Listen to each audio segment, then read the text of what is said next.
ایک فینومینا بنتا جا رہا ہے کہ پوری کی پوری جو عالمی استعماری طاقتیں ہیں وہ اب اوپنلی مسلمانوں پہ چڑھ دوڑتی ہیں. کیا کہتے ہیں آپ؟ بسم اللہ الرحمن الرحیم. عمر ریاض عباسی صاحب، آپ نے موضوع تو بڑا اچھا چنا ہے، چونکہ اس کی آج کے دور میں بڑی ضرورت بھی ہے، اور لوگوں کو اس حوالے سے باشعور کرنے کے لیے ہمیں بہت سارے ڈائلاگ اور بہت سارے موضوعات کو اٹھانے کی ضرورت محسوس ہوتی ہے.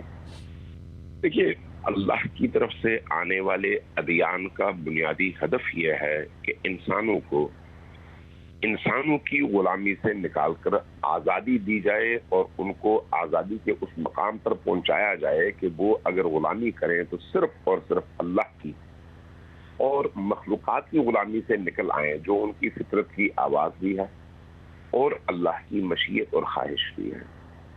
اب یہ جو جد و جہد ہے، جس میں تمام انبیاء تشریف لائے، صلحاء تشریف لائے، اولیاء تشریف لائے، انسانوں کو غیر اللہ کی قید سے اور بندگی سے آزادی دلانا، تو اس پہ دیکھنا چاہیے کہ سب سے بڑا نقصان کس کا تھا. یقینی طور پر انہی لوگوں کا، انہی قوتوں کا جو خدا کے مقابلے میں اپنے آپ کو کچھ سمجھتے تھے.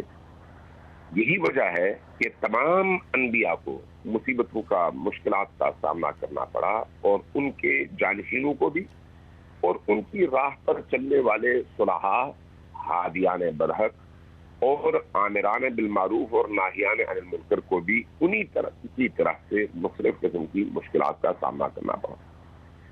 اسلام اور مجموعی طور پر خود دین الہیہ کا جو بنیادی مقصد ہے وہ کیا ہے؟ وہ یہ ہے کہ انسان اپنی معنوی کیفیات میں آزاد ہو کر صرف اللہ کی پرستش کرے، اور اس کے نتیجے میں ایک صالح اور محبت بھرا ایک ایسا معاشرہ قائم ہو جہاں پر کسی کو ظلم کرنے کی ضرورت نہ ہو اور کوئی شخص مظلوم نہ بنے.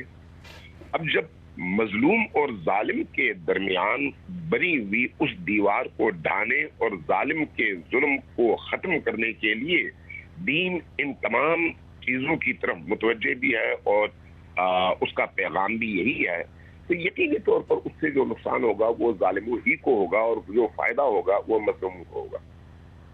اب اس پس منظر اور اس مقدمے کے ساتھ آج جو اسلامو فوبیا کا ایشو پوری دنیا میں موجود ہے، یہ گزشتہ انہی تقریباً 30 سے 40 سالوں کے اندر اپنے عروج کو پہنچا ہے، اور اس کو مغربی دنیا نے اپنے عروج تک پہنچایا ہے.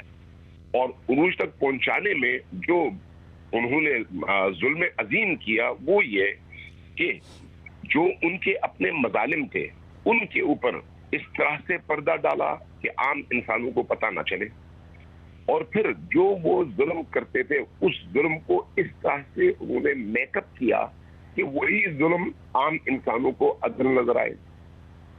لہذا اگر آپ مغربی دنیا میں کسی 7 اکتوبر کے واقعے سے پہلے اور بعد میں دیکھیں تو آپ کو بڑا فرق نظر آئے گا. لوگوں کے سامنے بہت بڑا ابہام اور بہت بڑا پردہ ہٹ گیا 7 اکتوبر کے فلسطین اور غزہ کے واقعے کے بعد، جس میں کھل کر ظالموں نے وہ مظالم ڈھائے جو اس طرح سے پہلے آپ کو بہت کم نظر آتے ہیں. اس طرح سے بالکل براہنہ ظلم نظر نہیں آتا، لیکن اس سے پہلے وہی لوگ جو مغربی دنیا میں رہتے تھے انہی ظالم ترین اور درندہ صفت ترین لوگوں کو مظلوم سمجھتے تھے. آج ایسا نہیں ہے. میں آتا ہوں آپ کی طرف، ڈاکٹر صادق علی صاحب کی طرف آتا ہوں. ڈاکٹر صاحب، 9/11 بہانہ تھا، نشانہ اسلام تھا، آپ اس سے اتفاق کرتے ہیں؟ نوم چومسکی نے تو اس کے بانڈے پھوڑ دیے، اور 9/11 کے بعد ٹیرر کا چپ لگا دی اسلام پہ، اور ہر کوئی جسٹیفائی کرنے لگا وہ اسلام از ریلیجن آف پیس. مطلب کس بیک فٹ تک لے کے آگے اسلامو فوبیا دیکھیں اس حد تک. کیا سمجھتے ہیں آپ اب ویسٹ میں کیا سچویشن ہے؟ بسم اللہ الرحمن الرحیم. السلام علیکم تمام شرکا، بہت شکریہ آپ نے مجھے یہاں بلایا. دیکھیے، یہ جو اسلامی فوبیا کی تاریخ ہے یہ بہت پرانی ہے. اللہ نے جس دین کو بھی بھیجا، جیسے علامہ صاحب نے فرمایا، وہ سلامتی کا دین ہے. اور ہمیں اس بات کو سمجھنا چاہیے کہ اللہ نے کیونکہ تمام کائنات کو خلق کیا، انسان کو خلق کیا، تو سنت الہیہ جو ہے وہ تخلیق کرنا ہے یا تخلیق کی حفاظت کرنا ہے. تو اب جو چیز بھی اللہ کی تخلیق کے برعکس جائے گی یا نقصان پہنچائے گی وہ بنیادی طور پہ اسلاموفوبیا ہے. چاہے وہ انبیاء کا قتل ہو، چاہے وہ انسانیت کا قتل ہو، چاہے وہ درخت کاٹنا ہو، جو چیزیں انسان اللہ کی تخلیق کی ہوئی چیزوں کو نقصان پہنچا رہی ہیں وہ تمام اسلاموفوبیا ہیں. اب آتے ہیں اس بات کے اوپر کہ 9/11 بنیادی طور پہ جھوٹ جو ہے، اگر آپ دیکھیں یہ اسلاموفوبیا شروع ہوا تھا جب حضرت موسیٰ علیہ السلام تشریف لے گئے تھے کوہ طور پہ، اور پیچھے ڈیموکریسی اور اسلاموفوبیا دونوں ایک ساتھ شروع ہوئے کہ جب انہوں نے کہا کہ ہم نے اس بات پہ اگریمنٹ کر لیا ہے کہ ہم بچڑے کی پوجا کریں. تو وہاں سے جو انسان کی عیاشی یا انسان کے وہ والے جو ملتیں جو اس کو قوانین قدرت یا اللہ کے احکامات کے خلاف یا اس کے برعکس کی جاتی ہیں، وہ تمام کی تمام جو ہیں وہ بیسیکلی اسلاموفوبیا کی ہی مختلف شکلیں ہیں. اب آپ نے جیسے بات کی 9/11 کی، اگر آپ دیکھیں تو تمام کا تمام کھیل جو تھا وہ جھوٹ پہ وہ تھا. یعنی جب سے یہ آج تک چیزیں آئی ہیں یہ سب جھوٹ کے اوپر ہیں، اور اسی وجہ سے فالس فلیگ آپریشنز وغیرہ یہ ساری چیزیں کیا ہیں، یہ بنیادی طور پہ جھوٹ ہے. اب اس کو یہ کیوں کیا جا رہا ہے؟ امریکہ کی اور مغربی دنیا کی زیادہ جو اکانومی ہے وہ وار انڈسٹری کے اوپر ہے، اور اس لیے وہ یہ جسٹیفائی کرنا چاہتے ہیں so that they keep making weapons and keep killing people, اور جتنے ریسورسز ہیں وہ قبضہ کرتے جائیں. اللہ نے لوگوں کے اوپر ظلم کرنے سے اور انسانوں کو قتل کرنے سے منع فرمایا، اور یہی اسلام کی سب سے بڑی خوبی ہے، کیونکہ اسلام جو ہے وہ ایگریشن کو کبھی سپورٹ نہیں کرتا، وہ صرف سیلف ڈیفenس کو سپورٹ کرتا ہے. اب اگریشن کو سپورٹ کرنے کے لیے آپ کو ایک فیک نیریٹو بنانا پڑتا ہے، جیسا کہ ہم نے دیکھا کہ 9/11 کے بعد سے اور اس سے پہلے بھی جتنے بھی مسلم ممالک ہیں ان کے سب کے اوپر جو حملے کیے گئے وہ بنیادی طور پہ سارے کے سارے فیک نیریٹو کے اوپر تھے. لیکن جب بعد میں وہ جسے کہتے ہیں نا مار پیچھے پکار، بعد میں یہ کہتے رہنا کہ جی وہ غلط تھا یا نہیں تھا اور وہ جسٹیفائڈ تھا یا نہیں تھا، جو نقصان پہنچنا تھا وہ معاشرے کی تباہی کے حوالے سے پہنچ گیا. ڈاکٹر صاحب میں آتا ہوں آپ کی طرف، ساتھ رہیے گا. ڈاکٹر سید ہارون بخاری صاحب. شاہ صاحب آپ بتائیں، اسلاموفوبیا ویو تو چل رہی ہے بڑے عرصے سے، لیکن اب اس پہ ایکیڈیمک بائسنس کا یہ عالم ہے کہ جو آرٹیکلز یا کتابیں لکھی جا رہی ہیں وہاں پہ اسلام کے خلاف زیادہ لکھا جا رہا ہے بجائے کہ اسلاموفوبیا کو ڈیفائن کریں. اس کے تو یہ فیولنگ فیکٹرز جو ہے اس میں بھی شامل ہو جاتا ہے. تو آپ کیسے دیکھتے ہیں ان ساری ایکٹیویٹیز کو؟ جی بسم اللہ الرحمن الرحیم. ڈاکٹر صاحب آپ کا بہت شکریہ. میں تو ایک شعر سے آغاز کرتا ہوں کہ ہم آہ بھی کرتے ہیں تو وہ جاتے ہیں بدنام، وہ قتل بھی کرتے ہیں تو چرچا نہیں ہوتا. یہ جو اسلاموفوبیا ہے یہ تو یہی حال ہے کہ وہ خود ملکوں کے ملک انہوں نے تباہ کر دی ظلم کے ساتھ، اور عراق تباہ کر دیا، لیبیا تباہ کر دیا، افغانستان تباہ کر دیا. دراصل یہ اسلاموفوبیا جو ہے اس میں اسلام کو تشدد پسند مذہب کے طور پر پیش کرنا اور اسے مغربی تہذیب کے لیے خطرہ قرار دینا اور مسلمانوں کے خلاف سماجی اور سیاسی امتیاز پیدا کرنا، یہ اس کے جو ہے وہ مقاصد ہے. اور اس کی جڑیں جو ہے قوموں کے اندر مساوات بھی ہوتی ہے اور مخالفت بھی ہوتی ہے، اور تعصبات بھی ہوتے ہیں. لیکن صورتحال یہ ہے کہ اہل مغرب نے اسے پوری طرح ایک علمی بنیادیں فراہم کر کے اورینٹلزم کی پوری تحریک چلائی. ویسے تو جو صلیبی جنگیں تھیں اس میں بھی انہوں نے اپنے عوام کو بتایا، اور وہی پھر اندلس کا جب سقوط ہوا تو اس کے بعد اس کو مزید آگے پھیلایا گیا. گفتگو کا سلسلہ جاری ہے. وقت ہوا چاہتا ہے ایک چھوٹے سے بریک کا، ملتے ہیں بریک کے بعد. ویلکم بیک ناظرین. پروگرام میں ایک دفعہ پھر آپ کا خیر مقدم ہے. بات ہو رہی ہے اسلاموفوبیا، فیولنگ فیکٹرز اور اس کا سولوشن. قبلہ سید ہارون شاہ بخاری صاحب، کنیکٹیویٹی کا مسئلہ ہو گیا تھا، آپ کنٹینیو کریں اسلاموفوبیا کے بارے میں. جی سر، میں یہ عرض کر رہا تھا کہ اسلاموفوبیا دراصل اسلام کو تشدد پسند مذہب کے طور پر پیش کرنا اور مغربی تہذیب کو جو ہے وہ اس کے لیے اسلام کو ایک خطرہ قرار دینا اور مسلمانوں کے سماجی اور سیاسی جو حقوق ہے ان کو سلب کرنا، یہ سارے کا سارا اس کے پیچھے مقاصد ہے. اور اس کی جڑیں جو ہیں وہ